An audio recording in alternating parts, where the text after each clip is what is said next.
Hello everyone, welcome to your physics class. This is your physics teacher. Hope you all are good. Yesterday we have started the topic image formation by spherical mirrors, and before that you have learnt about concave and convex mirrors and the difference between the real and virtual images. So today we will continue with that topic, and you will learn about the construction of images using ray diagrams.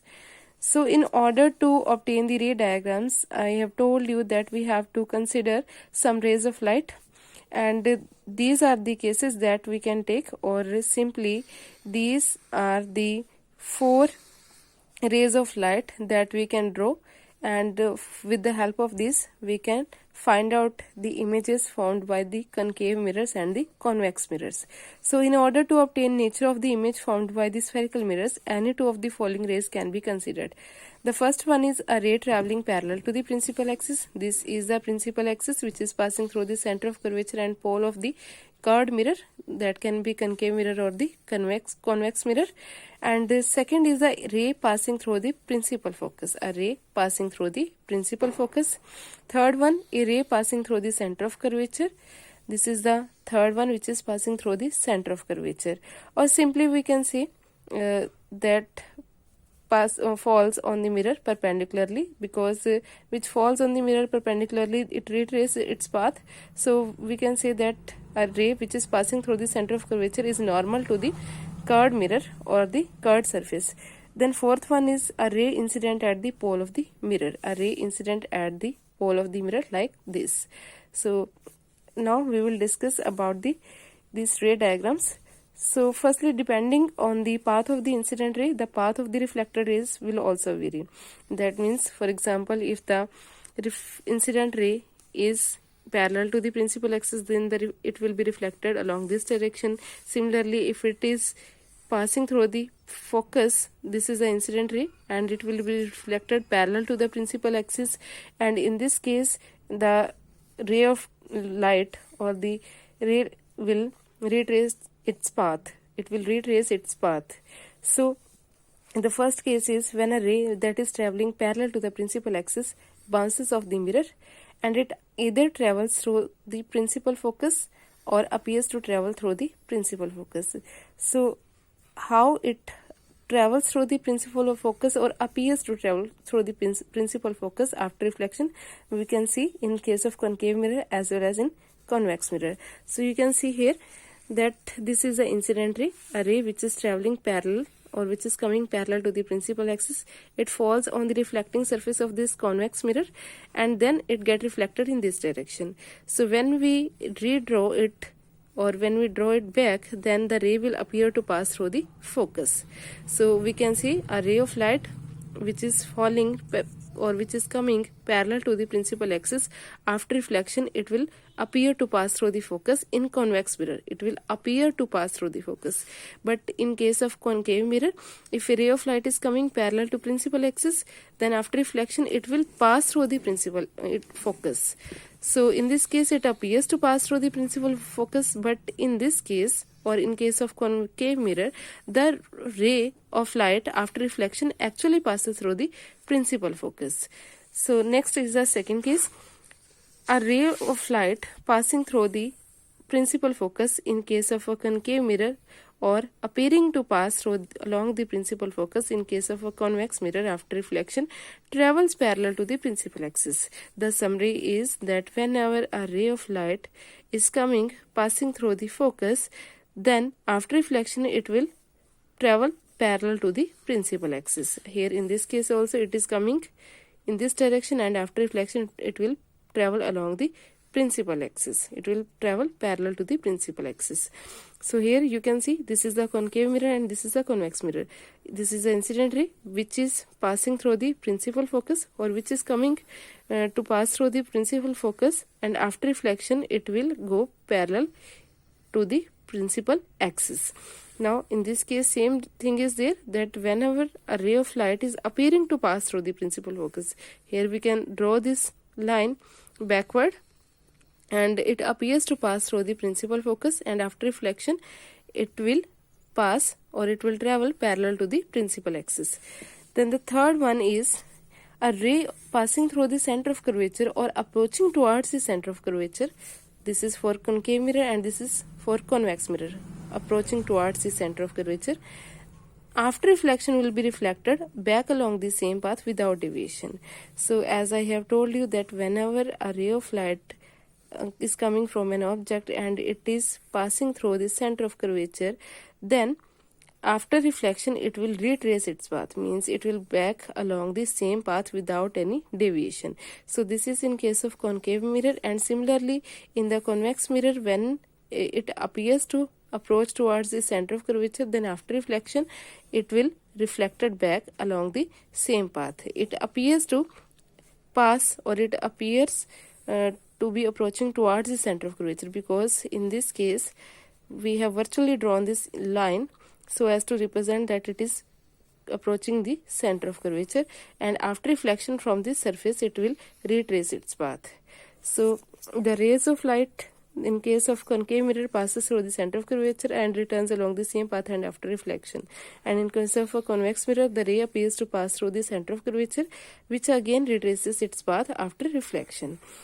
This is the third one. And the fourth case is that when a ray of light gets incident at the pole of the mirror. So this you know that this is a pole of the mirror, this is concave mirror. So when a ray of light, this is the incident ray, falls at the pole of the mirror, then it will be reflected along the path such that the angle of incidence will be equal to the angle of reflection. Similarly in this case also, when it falls or incidence at the pole of the convex mirror, then it will be reflected like this, so that the angle of incidence will be equal to the angle of reflection. Or we can simply say that if a ray of light is coming obliquely means इस तरह से आ रही है, then it after reflection it will also go like that, so that the angle of incidence is equal to the angle of reflection. So these are the four cases in which we can draw or we can say that this is a way that we can draw the ray diagrams. And now we will study about the images formed by concave mirror by using these ray diagrams. So first is the images formed by a concave mirror, then we will study about the images formed by a convex mirror. So there are 4 or 5 cases or in case of concave mirror. So let's start. In the following section, let us see how to draw the ray diagrams to find the nature of the image. A dash B dash of an object AB means we will give the name AB to the object, and this is the name of the image A dash B dash when it is placed in front of a concave mirror at different positions. So let us consider any two of the rays in order to draw the ray diagram. So the first thing that we have to remember that the object should be kept in front of the mirror, in front of the reflecting surface of the mirror. And second thing is that the images formed by a concave mirror, there are different images formed by a concave mirror due to the different positions of the object. So for the different positions of the object, we will see the different ray diagrams. So first is when an object is at infinity. Object is at infinity means the object is very, very far away from the mirror. So when the object is very far away from the mirror, you can see here, note this is the ray diagram, this is the ray diagram. For this case, this is the concave mirror, and this is the pole of the mirror, this is the center of curvature, and this is the focus of the mirror. So when an object is very far away from the mirror, that means at infinity, the rays coming from the object are parallel to each other. They will be parallel to each other, whether they are coming in any direction, but they will be parallel to each other. So let us consider the ray that strikes the mirror at the pole. We have considered a first ray that strikes at the pole. Then from the ray diagram we know that the ray after reflection will go like this, so that the angle of reflection will be equal to the angle of incidence. And then another ray of light which is also parallel to this ray coming from the object which is at infinity, the ray of light is passing through the center of curvature, and we know that the ray which passes through the center of curvature will retrace its path. That means it will go back along the same path. So the point where these two rays after reflection meet, that point is known as at that point the image will be formed. This is the point where the two rays of light after reflection meet each other, because this is the reflected ray of the first ray and this is the reflected ray that retraces its path along the same path. So at this point the image will be formed and that image will be A dash B dash. So here we will draw the image like this. We will draw an arrow at this point and this image will be A dash and B dash. And we can see that this image is an inverted image. This is an inverted image because if the object is placed like this, which is at very far distance, then the image formed is in the upside down manner or in the inverted manner. So we can say that the image formed is real, it is inverted and it is diminished. The reflected rays intersect at the principal focus of the mirror because the image now formed is at the principal focus. So we can say that the image is formed at the focus and the image is real, inverted and the diminished. Why it is known as diminished? Because the size of the image is less than the size of the object. That's why it is known as the diminished image. Or we can also draw this ray diagram like this. This is the concave mirror and this is the pole of the mirror. If I draw the principal axis, this is the focus and this is the center of curvature. Similarly, we can draw the ray diagram like this, that a ray of light is coming parallel to the principal axis and we know after reflection it will pass through the focus, and if another ray of light is coming also, then it will also pass through the principal focus and they will intersect at the point focus. So where there the rays of light intersect, there will be the image formation. So at point F there will be the image formed of that of the object and that image will be diminished in size. So this is the first case. Second case is that when an object is beyond the center of curvature. When an object is beyond the center of curvature, it means this, if this is the pole of the mirror, this is the focus and this is the center of curvature. That means the object should be placed behind or beyond the center of curvature. So in this case the object is here, that is AB. We have drawn the object here because it is not at infinity, it is at some distance away from the center of curvature. So this is the object AB. Now we will consider two rays again, any of the two rays. The first ray which is coming parallel to the principal axis and after reflection it will pass through the principal focus of the mirror. As we know that a ray of light coming parallel to the principal axis, after reflection it will pass through the principal focus. After that another ray of light is coming passing through the center of curvature and after reflection it will retrace its path and it will go like this. So the rays of light will meet at this point and at this point the image A dash B dash will be formed. The ray parallel to the principal axis passes through the focus and this will retrace its path. So the reflected rays meet at a point between C and F. The reflected rays meet at a point between C and F, the point which is in between them. So the image formed here is, now again you can see that the image formed is inverted. So it will be real image because real images are always inverted images and it is a diminished image. Why it is known as diminished? Or we can just say it is less, the size of this image is less than that of the size of the object because it is smaller than that of the object. And image is formed between F and C. Now the third case is that when an object is at the center of curvature. When the object is placed at the center of curvature, so here you can see this is the pole, this is the focus and this is the center of curvature of the concave mirror. So we have placed the object at the center of curvature. This is the object AB. Again we will consider two rays, a ray of light which is coming parallel to the principal axis, after reflection it will pass through the focus, and another ray which is passing through the principal focus and after reflection it will pass or it will travel parallel to the principal axis. Now these two rays after reflection meet at the center of curvature, so the image will be formed at this point which is known as the center of curvature and the image is A dash B dash, and you can also see that the image formed is inverted, that means it is real and of the same size as that of the object. Means जितना object का size है उतना ही क्या है, image का size है.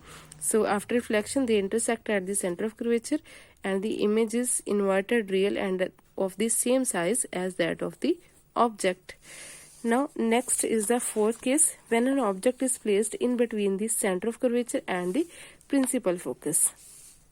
When an object is placed in between the center of curvature and the principal focus, in between any point, at any point in between these two. So here we have placed the object. Now again we will consider two rays. A ray of light which is coming parallel to the principal axis falls on the reflecting surface of the concave mirror, and after reflection it will pass through the principal focus like this. Another ray of light which is passing through the principal focus will, after reflection, it will pass parallel to the principal axis, or it will travel parallel to the principal axis. So these two rays of light meet at a point, or they intersect at a point which is beyond center of curvature. That means it is behind the center of curvature, and in this case the image formed is also inverted, so it is a real image. And you can see that the size of the image is more larger than the size of the object. So you can see that the image is formed at the point beyond center of curvature, and that image has the nature real and inverted, and it is an enlarged image. So what you will say, that if you are asked about the nature of the image, you will say that the image is real, inverted and enlarged, or larger than that of the object, and it is found beyond C. Now next is the fifth case, when an object is at the focus. So when an object is placed at the focus, then you can see here, this is the object AB. Here they have drawn the rays of light somewhat different. This is the object AB. यहाँ से थोड़ा wrong है. The ray of light will come along this direction parallel to the principal axis, and after reflection it will pass through the focus. Now another ray of light is considered from the center of curvature, or we can just say that the ray that is parallel to the principal axis passes through the focus, and the ray passing through the center of curvature retraces its path. That means a ray of light which is coming from the object like this, or it falls normally on the reflecting surface, so it will retrace its path and passes through the center of curvature. Now you can see that the two reflected rays, this one and this one, they are parallel to each other, and we know that parallel rays of light will never meet, or they would meet only a point which is very far, that is the image is formed at infinity. Means they will only meet at infinity, that we don't know, because they are parallel. So the image formed here is real, inverted and enlarged image, because the rays of light will meet below the principal axis, so obviously it will be inverted as well as real image, but it will also be an enlarged image, because we don't know that where they will meet, and at that time the image will become very large. So image is formed at infinity in this case. Now the next case is that when an object is between the focus and the pole. When an object is between the focus and the pole. So in this case you can see this is a pole of the mirror, this is a focus, and object can be placed anywhere between focus and pole. AB is the object. From this, a ray of light is coming parallel to the principal axis. It falls on the reflecting surface, and after reflection it passes through the principal focus. And another ray of light which falls normally on the reflecting surface of the mirror will retrace its path, and it will pass through the center of curvature. So what happens when we meet backward, when we meet these rays backward, then the rays will appear to meet at a point beyond or behind the mirror. So in this case it is possible, but in the previous case they cannot be met behind the mirror also, so the image will be formed at infinity. But in this case we can meet the rays, or the rays can meet at a point behind the mirror.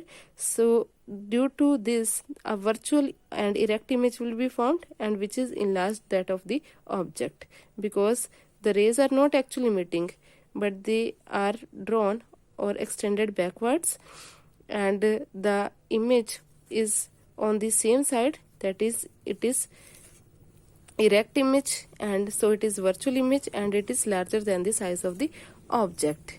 So image is formed behind the mirror in this case, so that's why it is a virtual image. So I hope you will understand this ray diagram and try to draw it on your notebook so that you can understand. So thank you.